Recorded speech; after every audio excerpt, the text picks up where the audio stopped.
안녕하세요. 가죽 공예를 하다 보면 제품을 만들면 길이가 길든 크든 작든 이렇게 스트랩, 끈을 많이 만들게 되죠.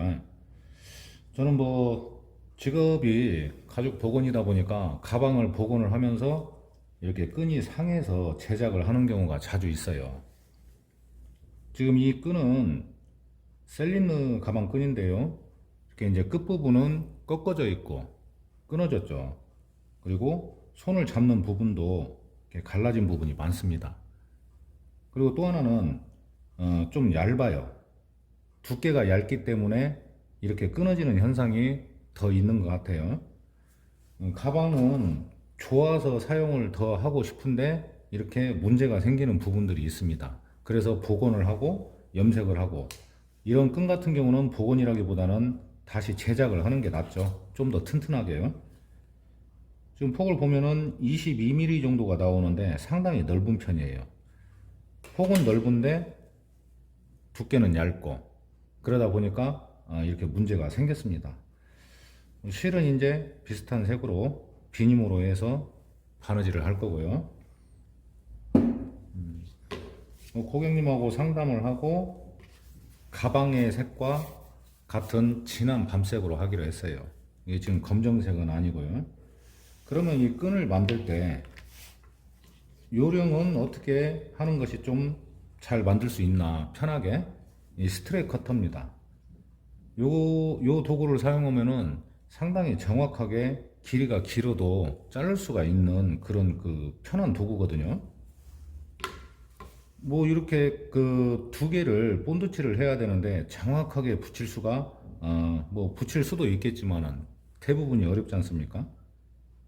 그래서 끈을 만들 때는 항상 여유 있게, 이게 지금 끈은 양쪽에 두 개인데 한 세 개 정도 나오는 넓이로 여유 있게 했습니다. 이렇게 해서 이 도구를 이용해서 잘라 주시면은 간격이 일정하게 자를 수가 있는 것이죠. 여기에서 이제 본드칠을 여유 있게 해 놓고 나서 이 한쪽 면을 반드시 재단을 해 주시면 돼요. 한쪽 면은 반드시 잘라 놓고요. 이 커터를 이용해서 재단을 해주게 됩니다. 그러면은 동일하게, 길어도 동일하게 자를 수가 있는 것이죠. 제가 한번 보여드릴게요. 그리고 이걸 사용할 때는 이렇게 눈금이 있는데요. 센치별로 있죠. 근데 지금 현재 22mm 폭이 나오지만은 좀 좁게 하기로 했어요. 너무 이게 넓다 보니까 손으로 잡기도 불편하고, 그래서 한 17, 18 그 정도로 하기로 했습니다. 그러면 이 눈금에 맞출 때는 어떻게 하느냐? 이 옆면에 엣지코트를 발라주죠. 그걸 생각해서 내가 만들고자 하는 폭의 1mm 정도를 작게 잡아주시는 게 좋아요. 그래서 한 17 정도? 17 정도로 잡고 이 뒤를 조여서 고정을 해줍니다. 17mm요. 그래서 세게 조여주고요. 그리고 이 사이에 가죽을 넣고 밀어주게 되죠. 자, 나왔죠, 이쪽에? 그러면 쭉, 이제 자를 때 주의하실 점은 이 끝에 가죽이 잘 맞아야 된다는 거예요. 거기에 잘 맞춰서 쭉,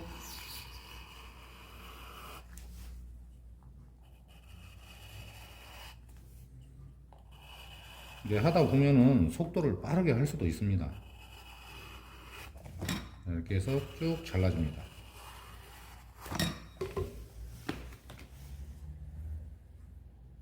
단면이 굉장히 깨끗하게 잘렸죠. 자, 끈은 두 개니까 양쪽에 하나 더요.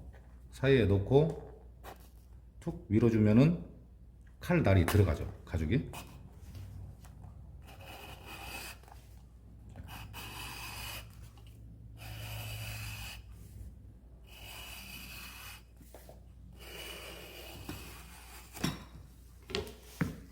자, 이렇게 잘라주면은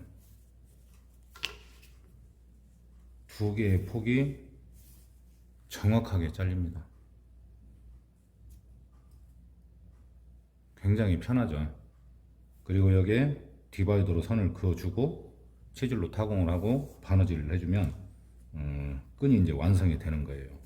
그리고 이 단면 처리도 해줘야 되겠죠.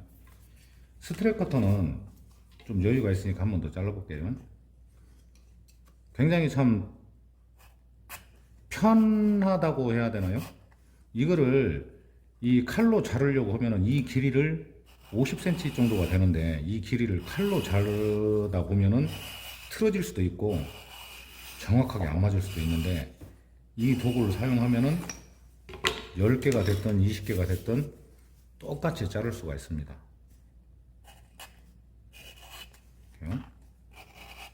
이 끝만 여기만 잘 맞춰서 사용을 해주시면 돼요.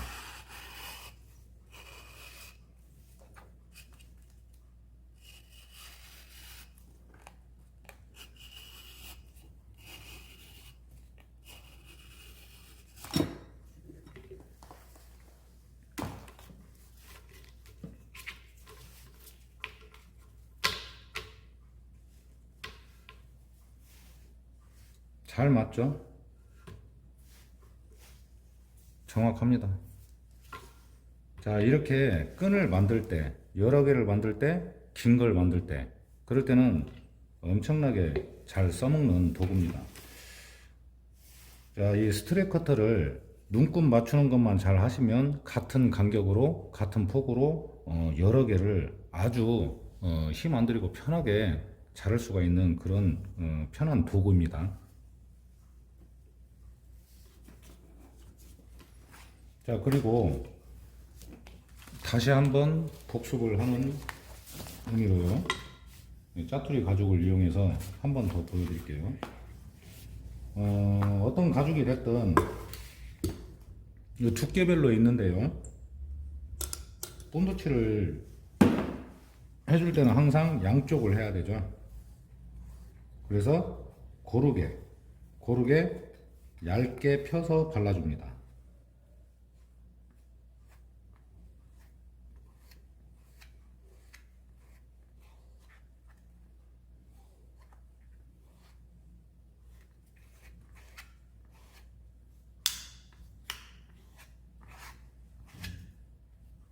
한쪽 발라놓고요.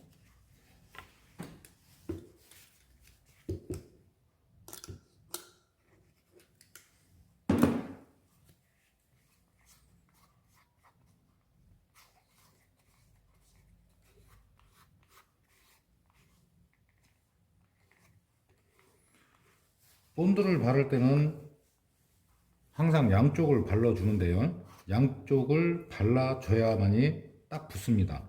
그리고 건조, 마른 후에 붙여야 되는 거죠.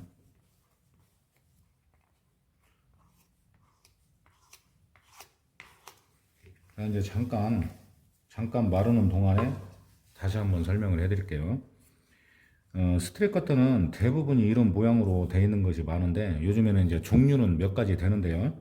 뭐 비슷합니다. 이 뒤를 풀어서 이게 움직이면은 예를 들어서 이제 한 10mm 정도로 하고 싶다 싶으면은 내가 단면 엣지를 두껍게 발라주고 싶을 때는 9mm. 근데 지금 10mm로 해볼게요. 1cm로요. 이렇게 해서 뒤를 조여서 잠궈줍니다. 자, 그러면 아직 완전히 마르지는 않았는데 연습이니까요. 여유 있게 만드는 대신에 어떻게 하냐면 정확하게 이렇게 붙일 때 안 맞는 경우가 있잖아요. 그럴 때는 어떻게 하냐면요.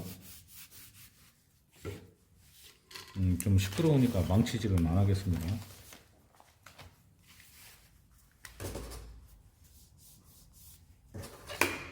이 도구를 사용할 때는 한쪽을 먼저 반듯이 잘라주는 게 좋아요. 끝을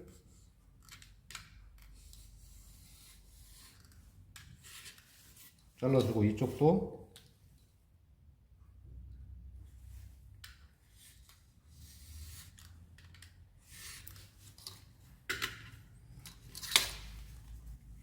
이렇게 한쪽 면을 잘라주게 되면은 여기가 반듯하게 되죠.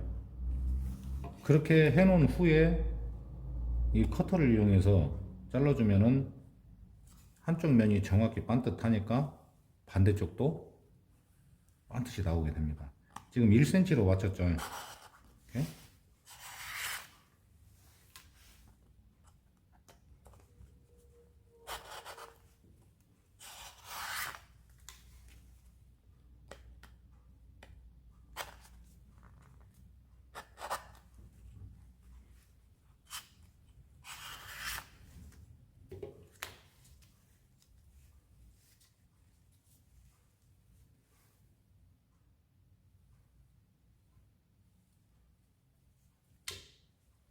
참 편리하면서도 빠르죠. 이거를 길이가 짧다고 해서 자로 자르려고 하다 보면은 정확하게 안 맞을 수도 있고 뭐 좀 틀어질 수도 있고 그럽니다. 그런데 이 스트랩 커터를 이용해서 자르게 되면은 똑같이 나오게 되죠.